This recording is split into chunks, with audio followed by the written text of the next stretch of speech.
Hello dear, welcome you all to the lecture number 4 of the course on differential equation. Differential equations के इस course में हमने already 3 lecture आपके साथ जो है वो डिस्कस करा है. Lecture number 1, lecture number 2, lecture number 3.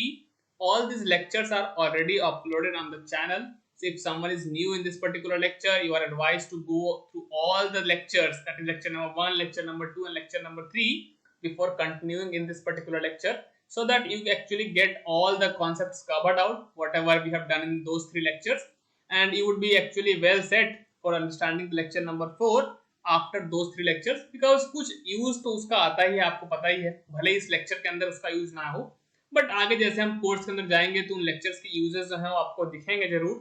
So I will advise you to actually go through all those lectures which I have done already and then actually come into this particular lecture, right? सो फिलहाल मैं जल्दी जल्दी क्या करता हूँ, lecture number 1 से लेकर 3 तक मैंने जो भी डिस्कशन करा है उसको जल्दी जल्दी ब्रीफ में एक इंट्रोडक्शन देता हूँ. हमने क्या क्या किया है. हमने लेक्चर नंबर 1 में डिफरेंशियल इक्वेशंस की बेसिक डेफिनेशन, कैसे हम पहचानते हैं गिवन इक्वेशन को कि वो डिफरेंशियल है या नहीं है. इसके अलावा हमने इंडिपेंडेंट वेरिएबल, डिपेंडेंट वेरिएबल का कॉन्सेप्ट सीखा है, और डिपेंडेंट और इंडिपेंडेंट वेरिएबल्स के कॉन्सेप्ट की मदद से हमने डिफरेंशियल इक्वेशंस को कैटेगराइज करना सीखा है. हमने दो कैटेगरी में उसको बांटा था. One is the ordinary differential equation, the other one is the partial differential equation. ठीक है ना. ऑर्डिनरी डिफरेंशियल इक्वेशंस को हम शॉर्ट्स में ओडीई के नाम से भी लिखते हैं, ये आपको ऑलरेडी बता चुका हूं मैं. लेक्चर नंबर 2 और लेक्चर नंबर 3, इन दोनों लेक्चर्स के अंदर हमने ऑर्डर और डिग्री ऑफ डिफरेंशियल इक्वेशन निकालना सीखा है. उसके अंदर जो भी छोटे छोटे पॉइंट्स हैं, जैसे ये कि डिग्री निकालने से पहले हमें क्या करना चाहिए, हमें एक गिवन डिफरेंशियल इक्वेशंस के अंदर जितने भी डिफरेंशियल हैं they should be well free of the radicals and the fractional power as well as the negative power. तो वो सारी चीजें हमने डिस्कशन करा है about in the lecture number 2 और लेक्चर नंबर 3. लेक्चर नंबर 3 के अंदर हमने प्रॉब्लम्स भी डिस्कस किए हैं ऑर्डर और डिग्री के ऊपर, और उसके अंदर कुछ हमने होमवर्क प्रॉब्लम भी आपको दिए थे 5, 6, 7, 8. इसका सोल्यूशन मैं अपलोड कर रहा हूँ in a new series which is going to be launched in either 1 और 2 डेज, जिसके अंदर हम होमवर्क प्रॉब्लम्स के सॉल्यूशंस की बात कर रहे होंगे. उस कोर्स का नाम जो है वो problem solving course on differential equation जो है होगा. फिलहाल इतनी सारी चीजों के बाद हम लेक्चर नंबर 4 को जो है स्टार्ट करते हैं. लेक्चर नंबर 4 की अगर हम बात करें तो इस लेक्चर के अंदर हम आज कॉन्सेप्ट डिस्कस करने वाले हैं. तो उस कॉन्सेप्ट को आपको देखना चाहिए, है ना. क्या है वो कॉन्सेप्ट? वो कॉन्सेप्ट है about the formation of differential equation. कहता है कि हम डिफरेंशियल इक्वेशंस को बनाते कैसे हैं, है ना. सॉल्व करने की तो दूर की बात ना, क्योंकि आगे जब हम आगे जाएंगे इस कोर्स के अंदर तो उसके अंदर हम solving of differential equation by various methods हम सीखेंगे. But before solving let me give you an idea about how the differential equations are formed.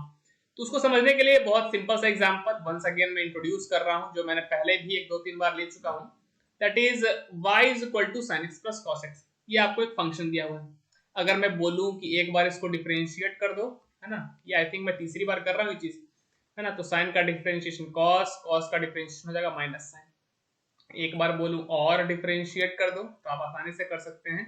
cos का डिफरेंशिएशन माइनस साइन, साइन का डिफरेंशिएशन हो जाएगा cos. और अगर मान लो इसके बाद एक बार और आपका मन किया, है ना, इस तरह से आप मजे के लिए कितनी बार भी डिफरेंशिएट जो है वो कर सकते हैं. तो ये आपका कुछ इस तरह से जो है फंक्शन आता जाएगा. अगर आप गौर से देखें तो ये जो सेकंड लाइन में लिखी हुई है या थर्ड और फोर्थ लाइन के अंदर लिखी गई चीजें हैं, एक्चुअली में ये डिफरेंशियल इक्वेशंस ही तो हैं. अगर आप गौर से देखोगे तो ये क्या है, ये डिफरेंशियल इक्वेशन ही है. क्यों? क्योंकि इसके अंदर डिफरेंशियल वाले टर्म्स प्रेजेंट हैं.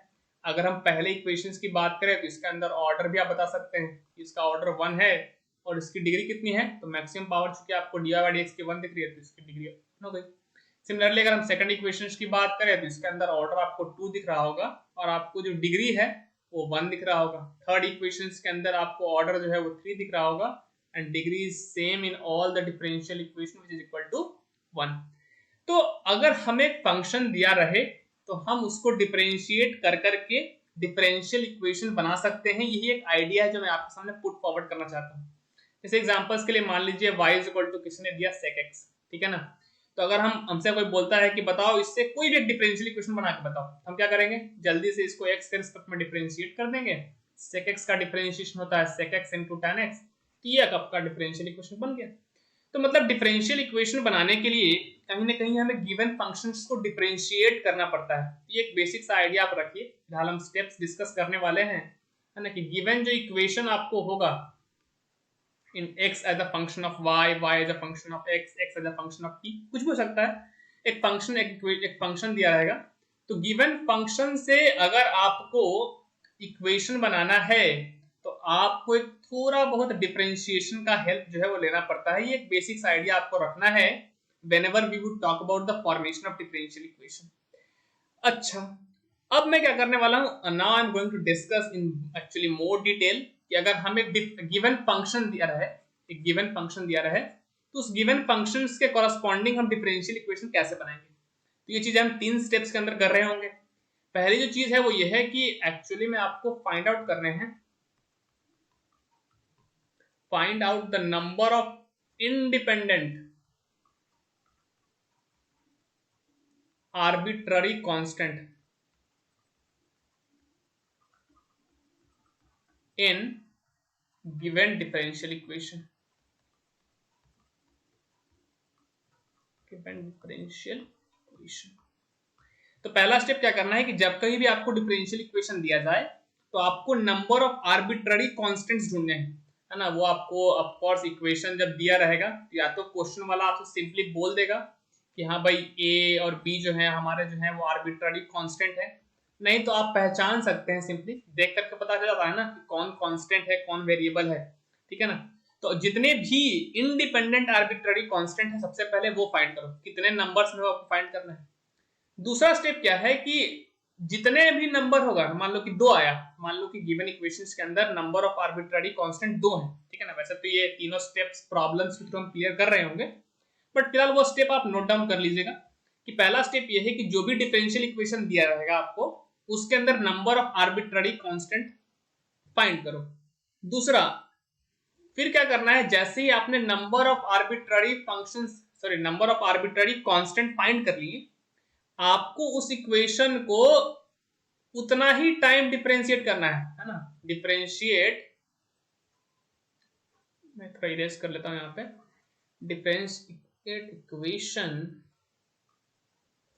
as many times as number of arbitrary constant, ठीक है ना। ये दूसरा स्टेप है आपका while preparing और forming a differential equation from a given function, कि जब भी कोई एक फंक्शन दिया रहेगा हमें, तो हम क्या करेंगे, सबसे पहले number of arbitrary constant find करेंगे कि उस गिवन इक्वेशंस के अंदर कितने आर्बिट्ररी कांस्टेंट है। दूसरा स्टेप यह है कि जैसे ही आपने फाइंड कर लिया नंबर ऑफ आर्बिट्ररी कांस्टेंट, जो भी गिवन फंक्शन है उसको उतनी ही बार डिफरेंशिएट करना है आपको।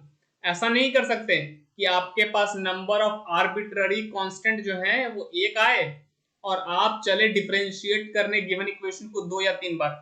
जितने नंबर ऑफ आर्बिट्ररी कांस्टेंट होंगे आपको उस गिवन फंक्शंस को उतनी ही बार डिफरेंशिएट करना है। और तीसरा स्टेप यह है कि एलिमिनेट कर दीजिए उस आर्बिट्ररी कांस्टेंट को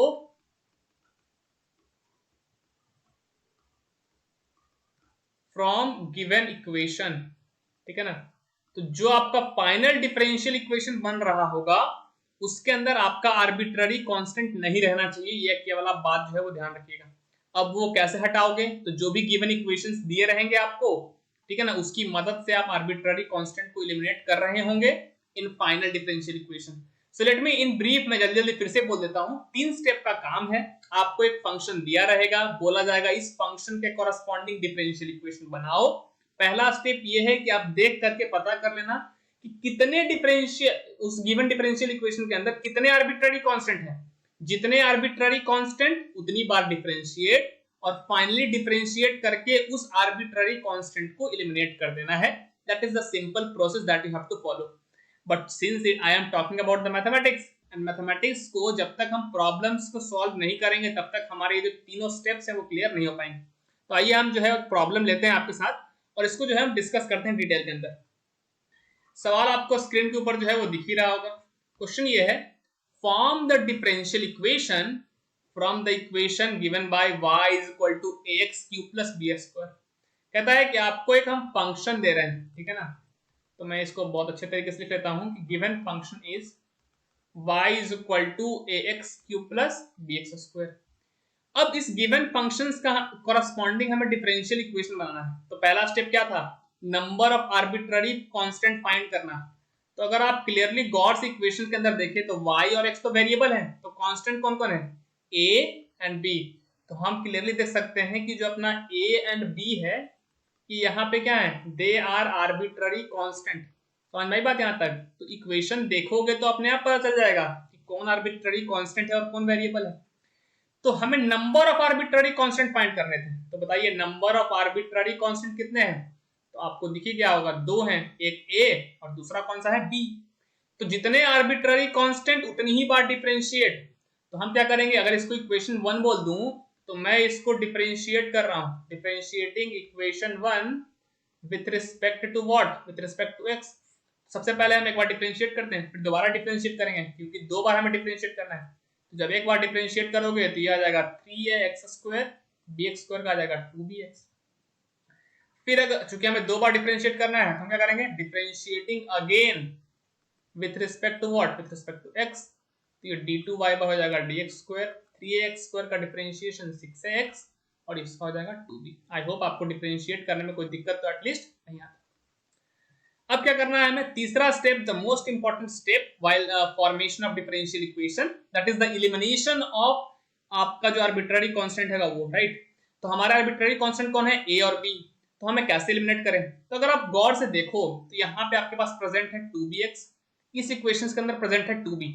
तो अगर हम इस इक्वेशन में x से मल्टीप्लाई करके सब्ट्रैक्ट कर दें तो हम यहाँ से a की वैल्यू निकाल सकते हैं। तो मैं क्या कर रहा हूँ, इसको अगर हम इस इक्वेशन को x से मल्टीप्लाई कर दें तो ये हो जाएगा x d2y by dx² equal to 6a² plus 2bx। अब इस इक्वेशन को मैं बोल दे रहा हूँ 3, इस इक्वेशन को थोड़ा सा कैंसिल आउट कर दो, और अगर हम 3 में से 2 को घटा दें, है ना, इक्वेशन 3 में से इक्वेशन नंबर 2 को हटा दे अगर, तो यहाँ से आपको क्या मिल जाएगा, देखना जरा। तो यहाँ पे मिल जाएगा x d2y by dx²। d2y by dx² को मैं शॉर्ट में y2 लिख रहा हूँ, ठीक है ना, ये आपको आई थिंक पता होगा पहले से ही कि dy by dx को y1 लिख सकते हैं हम, d2y by dx को y2 लिख सकते हैं, माइनस ऊपर में क्या है dy by dx। तो यहाँ पे जो है वो actually x y2 y1 minus y1 is equal to, फिर जब 2bx में से 2bx सब्ट्रैक्ट होगा तो कैंसिल हो जाएगा, ये 6x² में से अगर 3x² जाएगा तो यहाँ पे क्या बन जाएगा, यहाँ बन जाएगा 3ax²। तो यहाँ से आप a की वैल्यू क्लियरली दे सकते हैं, क्या जाएगा x y2 माइनस का y1 अपॉन 3x²। इसको इक्वेशन नंबर 4 बोल देता हूँ।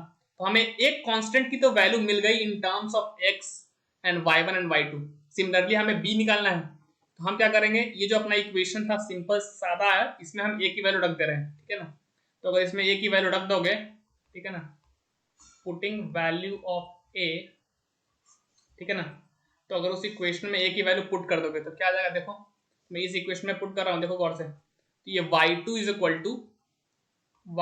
इक्वल टू 6ax था, तो a की वैल्यू अगर रखोगे तो आ जाएगा x y2 माइनस का y1 अपॉन 3x², और क्या था साथ साथ था प्लस 2b, ठीक है ना, प्लस 2b। तो अगर गौर से देखोगे तो ये 3 से आप 2 कैंसिल कर सकते हैं, x से x आपका कैंसिल हो जाएगा। So y2 is equal to 2 times of x y2 minus का y1 अपॉन में x प्लस का कितना आ जाएगा 2b। तो अगर आप यहाँ से 2b की बात करें तो 2b हो जाएगा y2 minus 2 times of x y2 minus का y1 अपॉन कितना आ जाएगा x। तो अगर आप b की वैल्यू निकालने जाएंगे तो y2 by 2 minus x y2 minus y1 divided by कितना आ जाएगा x, ठीक है ना भाई। अगर सिंप्लीफाई करोगे तो y2 बाई 2 माइनस, ये अगर हम हर एक टर्म को x से डिवाइड कर दें तो x y2 by y2, x y2 by y2 कितना हो जाएगा y2, क्योंकि x x कैंसिल हो जाएगा और ये प्लस हो जाएगा y1 का x। तो हमारे पास जो है वो b की वैल्यू आ गई, इसको इक्वेशन बोल दिया 5। तो हमारे पास a की वैल्यू आ गई, हमारे पास b की वैल्यू आ गई। तो अगर हम इसको इक्वेशन 1 में पुट कर दें, है ना, putting value of a and b in equation number what, in equation number 1। Equation था अपना y is equal to ax³ plus bx²। जैसे यहाँ पे a और b की वैल्यू पुट करोगे आपका फाइनली डिफरेंशियल इक्वेशन मिल जाएगा।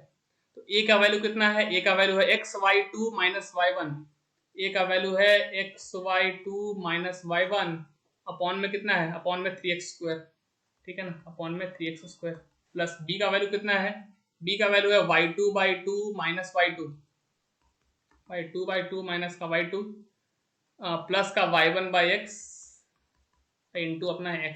चलो सॉल्व करते हैं। अगर गौर से देखोगे तो यहाँ पे a की वैल्यू था, यहाँ पे x क्यूब था, x स्क्वायर से कैंसिल हो जाएगा x, ये फाइनली आ जाएगा x टाइम्स ऑफ x